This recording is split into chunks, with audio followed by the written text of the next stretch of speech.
are determined to move ahead. We're confronted with an unprecedented situation, an unprecedented migration crisis, which is becoming more and more acute. Europe is facing a huge challenge. Its cohesion, solidarity, core values and principles are under pressure, if not at stake. But the migratory crisis is not the first nor the last crisis Europe will be confronted with. I have seen it yesterday on the ground when, as George said before, I visited Idomeni. And believe me, it was not just a visit. I stayed there, I walked around, I spoke with all these desperate people, I spoke with the authorities, and I can tell you that for me and for all those who are with me, it was a shock. More, just imagine it, than 2,000 people are stranded there under the conditions you saw on television. 30%, a third of them are children living in dire health and sanitary conditions. These are the images of Europe's shame, and they have traveled all around the world. But these people, believe me, are determined. They are looking for a safe haven after having lost everything.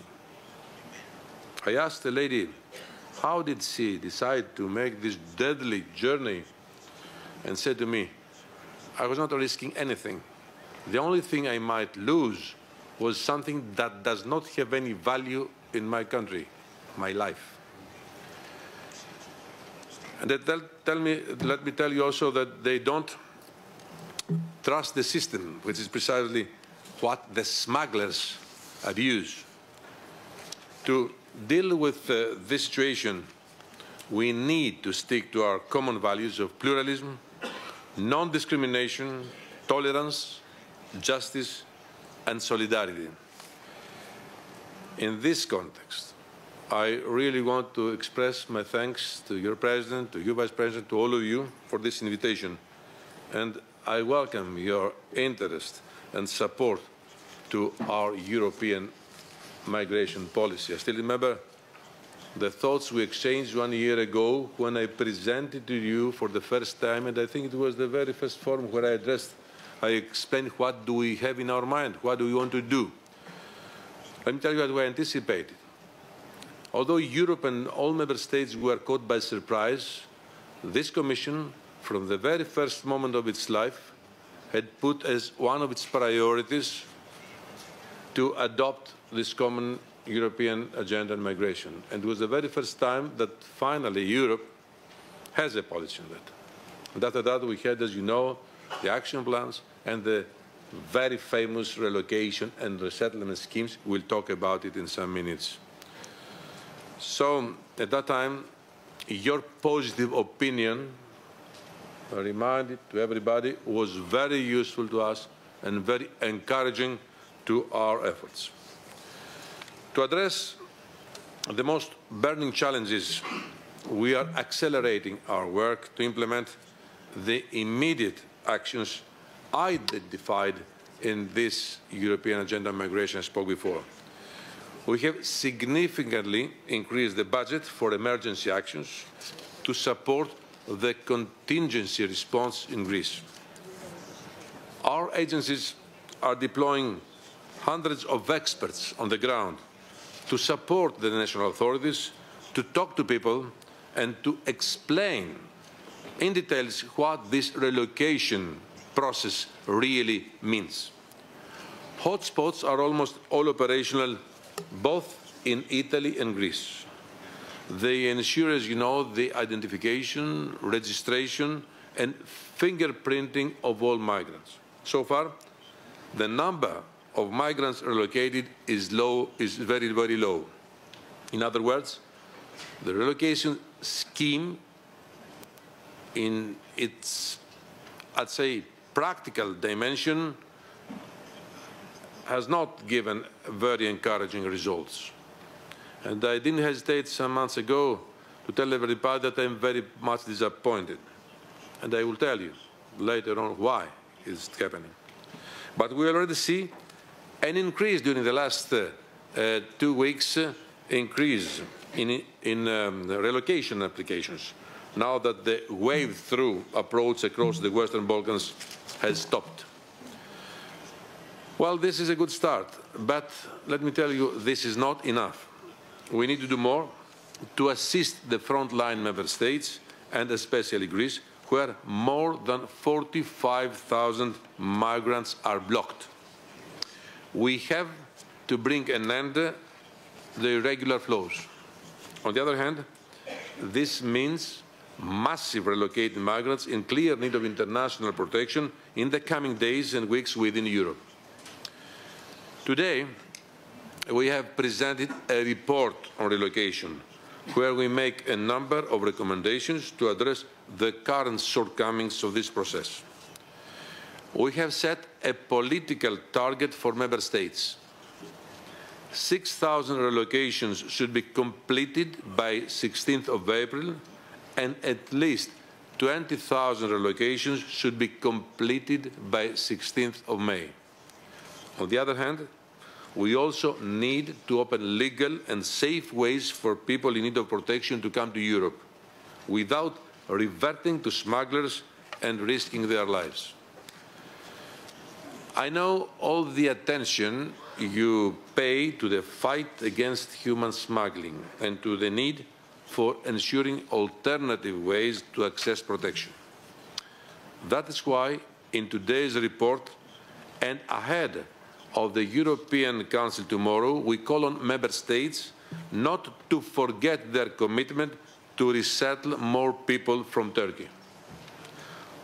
For every door that is closed to irregular migration, a window should be opened to offer a safe pathway.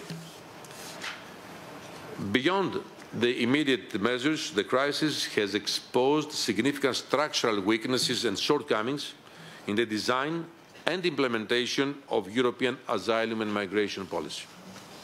We need to move from a system which encourages uncontrolled and irregular migratory flows. We need a system that provides orderly and safe pathways to the European Union for third country nationals in need of protection, or who can contribute to the European Union's economic development. Over the past months, significant steps have been taken to tackle irregular migration resolutely and to manage the European Union's external borders in a more efficient way. It is essential that the proposed regulation establishing a European Borders and Coast Guard is adopted by June at the very latest, so that it can start functioning during the summer. Implementation of the action plan against migrant smuggling and on return is also progressing. All relevant agencies and member states have scaled up their work in these areas. Now, we also need to look at our legal migration policies in the longer term, how to reform our common European asylum system structurally, how to address the demographic challenges that Europe is facing. This is a discussion we had today in the College, in fact. It will open the doors, it will pave the way for new legislative proposals on the revision of the common European asylum system, as well as for a revision of the Blue Card Directive in the coming months. We should not forget that more than 1 million migrants arrived last year and settled mostly in Germany, Sweden and Austria. We also have to be realistic. Many of those are in need of protection and will stay. Government, social partners and civil society have an important role to play to welcome and integrate them. The social dimension is an essential element in our migration policy. Therefore, it is fundamental to closely involve you in this ongoing debate, considering also the important role you play in the implementation of a European response.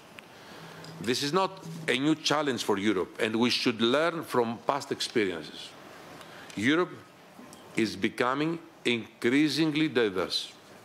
We have to create sustainable and long-term integration policies across the whole of the European Union. Before the summer, the Commission will adopt an action plan to reinforce the European Union's support to Member States in their efforts to integrate migrants and particularly refugees in the European societies. In parallel to legislative measures, the dialogue on migration with relevant stakeholders must be stepped up as well. End of last month, for example, we launched a European dialogue on skills and migration with representatives of public and private employers and trade unions on the contribution that migration can bring to address the growing skills shortages in the European Union. I really wanted to express once again my thanks to the European Economic and Social Committee for its active participation in this event, which has been a success.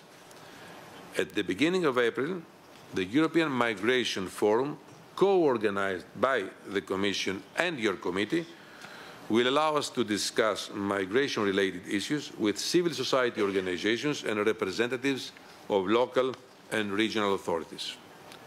To conclude, the migration and refugee challenges can only be addressed collectively. More than ever, we need solidarity between the Member States and involvement at all levels of different stakeholders, including civil society and social partners. And I really count on your experience and support to work together. Thank you so much for your attention.